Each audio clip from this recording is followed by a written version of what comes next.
200 ohm and 400 ओम के resistance को parallel में कनेक्ट करने पर करंट और वोल्टेज कितना होगा। तो कल हमने सीरीज बताया था, आज पैरेलल कनेक्शन बताते हैं। तो पैरेलल कनेक्शन में क्या है कि दो रेजिस्टेंस हमने ले लिए 200 ओम और 400 के पैरेलल। इस तरीके से कनेक्शन हम करते हैं जिसमें इस रेजिस्टेंस का पहला सिरा लास्ट सिरा, दूसरे का पहला लास्ट, पहले पहले जोड़ दो और लास्ट लास्ट जोड़ दो। तो पैरेलल कनेक्शन में क्या करते हैं, पहला पहला और लास्ट लास्ट। और मैंने यहां से फेज दे दिया और इधर से दे दिया न्यूट्रल। तो सबसे पहले हम निकालेंगे ये टोटल करंट कितना लेगा और वोल्टेज कितना होगा। तो पैरेलल में जब कनेक्ट करते हैं तो उस समय वोल्टेज तो रहता है सेम और करंट डिवाइड हो जाता है। तो वोल्टेज तो दोनों पे उतना ही रहेगा, इस पे भी इतना और इस पे भी इतना। इसको मैंने अपनी ड्राइंग के हिसाब से बनाते ना तो वैसे वहां बना दिया है, ठीक है ना। अब बात आती है करंट की।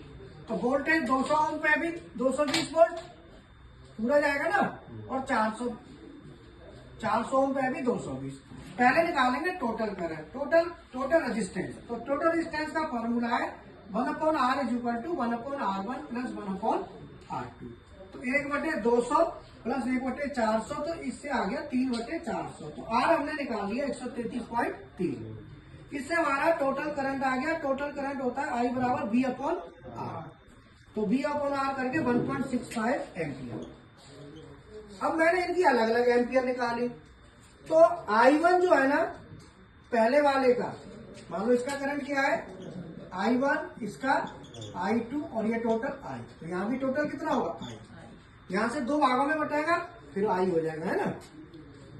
तो I = V/R1। I1 बराबर 220 वोल्ट बटे R1 कितना है 200, 1.1 एम्पियर। I2 बराबर V/R2 220 बटे 400, 0.155 एम्पियर। तो इससे टोटल करंट हमारा, दोनों करंट आ गए। अब ये दोनों करंट इस टोटल करंट के बराबर होने चाहिए, वहां पे बराबर आ गए। इस तरीके से जब हम कैलकुलेशन करेंगे तो अगर पैरेलल में रेजिस्टेंस जोड़ते हैं तो क्या करेंगे हम, करंट डिवाइड होता है, वोल्टेज डिवाइड सेम रहता है। और सीरीज कनेक्ट करते हैं तो हमारा करंट सेम रहता है, वोल्टेज डिवाइड होता है। तो जितने भी हमारे आउटपुट हैं वो हमेशा हमें पैरेलल में कनेक्ट करते हैं, ठीक है।